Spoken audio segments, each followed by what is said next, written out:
મનપા શાસક પક્ષના નેતા અને ગ્રામ પંચાયતના સભ્ય દ્વારા જણાવ્યું કે વધાવી તેમની જન્મભૂમિ હોવાથી ગામ અને શાળા પ્રત્યે વિશેષ લાગણી છે।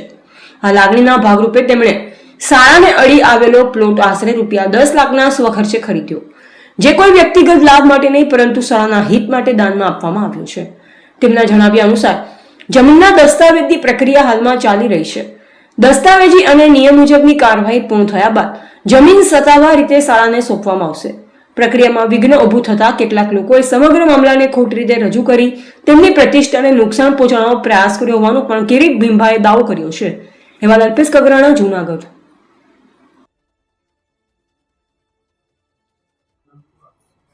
રામદેવભાઈ જોગલ, ગ્રામ પંચાયત સભ્ય વધાવી।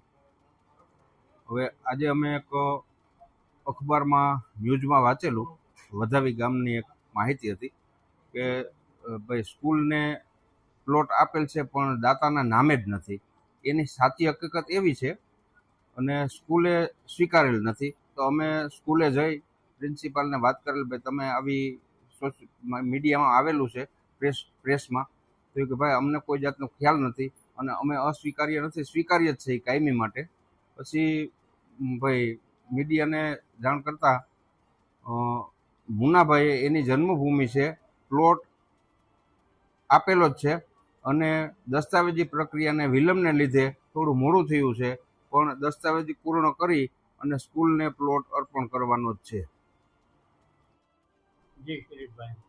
કિરીટ અમિત ભીંભા, માજી શાસક પક્ષ નેતા, મહાનગરપાલિકા જૂનાગઢ।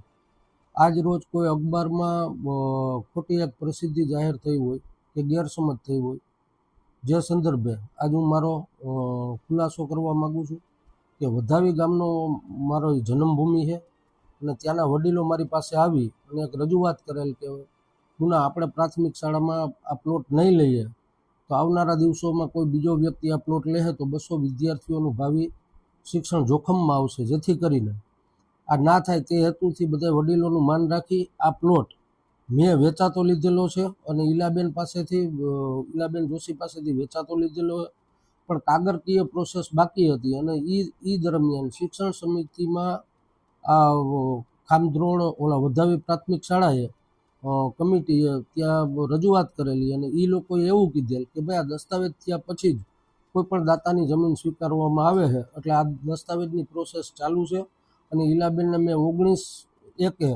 21 લાખ રૂપિયા ટોકન પેટે આપેલા, 21,000 ટોકન પેટે આપેલા છે। ત્યારબાદ 20/7/2026ના રોજ આરટીજીએસ 4 લાખ રૂપિયાનું કરેલું છે। ત્યારબાદ 16/7 2 લાખ રૂપિયાનું આરટીજીએસ કરેલ છે અને એ પેમેન્ટ મેં એને ચૂકતે કરી દીધેલ હોય અને આવનારા દિવસોમાં જે કંઈ કાગળની પ્રોસેસ છે પૂર્ણ કરી અને આ જે પ્લોટિંગ છે એ હું જિલ્લા પ્રાથમિક શાળા શિક્ષણ બોર્ડને આ જમીન દેવાની અમારી આજે તૈયારી છે ને કાલે તૈયારી। કોઈ હેતુ કે કોઈ સ્વાર્થ હતો નહીં, મારી માત્ર જન્મભૂમિ છે ને મારા ગામના બાળકો છે અને એમ કે એનું ભવિષ્ય શિક્ષણ જોખમમાં ના મુકાય આ હેતુ માટે થઈ અને આ એક ઈશ્વરે આપણે દીધું સારા કાર્યોમાં વપરાય, આ સિવાય બીજો આમાં કોઈ હેતુ હતો નહીં।